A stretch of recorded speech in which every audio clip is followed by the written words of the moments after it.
mots clés qui ont été évoqués. Il y a clairement la perspective d'un statut d'autonomie au sein de la Constitution. Le pouvoir normatif direct sous contrôle du Conseil d'État, c'est-à-dire la capacité à édicter des règles propres par l'Assemblée délibérante, a aussi été évoquée. La reconnaissance d'une communauté culturelle, linguistique singulière que représente la Corse et les Corses. La question linguistique a été évoquée sans parler de co-officialité quand même dans des évolutions sur l'enseignement ou l'espace public. On voit bien qu'il y a un changement de ton. Bien sûr qu'il y a des questions qui restent à creuser et à approfondir. La question du statut de résident, la question du statut de la langue, la question de ce qu'on entend par la reconnaissance de la communauté culturelle historique évoquée, qui est pour nous un peuple corse. Néanmoins, il n'y a pas de ligne rouge, puisque le président a dit lui-même qu'il n'y aurait pas de ligne rouge. Il y a une voie médiane, une voie créée ensemble, une volonté de construction. Évidemment que ça change avec les 6 ans passés, et la Corse avait besoin de rentrer dans cette construction étapiste des choses. C'est un début, c'est le début de l'histoire, ce n'est pas la fin, dans la mesure où il faudra rédiger l'article qui sera soumise à l'accord des Corses, mais aussi à la réforme constitutionnelle. Dans quel environnement juridique, par exemple, et demain aussi, après, une loi organique qui est le statut, les compétences transférées, les capacités à édicter des règles, tout cela reste à établir. Mais néanmoins, nous avions besoin de ce changement de cap, et cette intention est un changement de cap. Jean-Félix Acquaviva, le nationaliste corse Jean-Guy Talamoni, que vous connaissez, dit, je cite ce soir, aucune avancée et rien d'historique.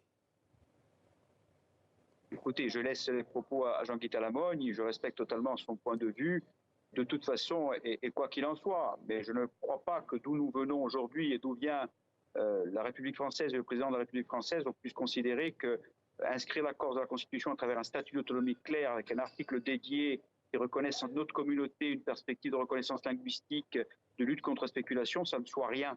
Je ne crois pas. C'est pas rien, mais est-ce que c'est historique à vos yeux?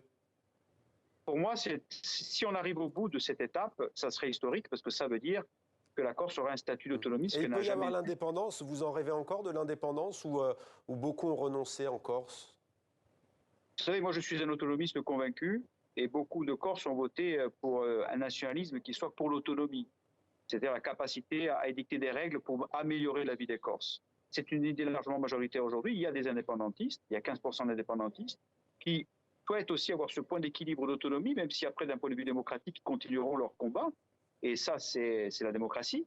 Mais la question d'aujourd'hui, c'est ce cap, ce point d'équilibre, sur lequel il faut donner un contenu qui permet de préserver ce que nous sommes et de donner à la jeunesse dans cette île une capacité de vivre dignement en respectant son identité dans la Méditerranée et dans l'Europe. C'est un peu historique de cette perspective. Dans la Méditerranée, Jean-Félix Acquaviva, difficile de ne pas vous poser la question. Donc on a vu cet hommage à Daniel Casanova, militante communiste née à Ajaccio, résistante, morte dans un camp de concentration. Hommage aussi au résistant Fred Scamaroni. Le 4 octobre, mercredi prochain, on commémorera les 80 ans de la libération de la Corse. On voit ces images d'Emmanuel Macron. C'est vrai que pour beaucoup de Français, c'est pas forcément connu que ce soit ce premier territoire qui eût été libéré du joug nazi. C'était important ces commémorations avant même la date?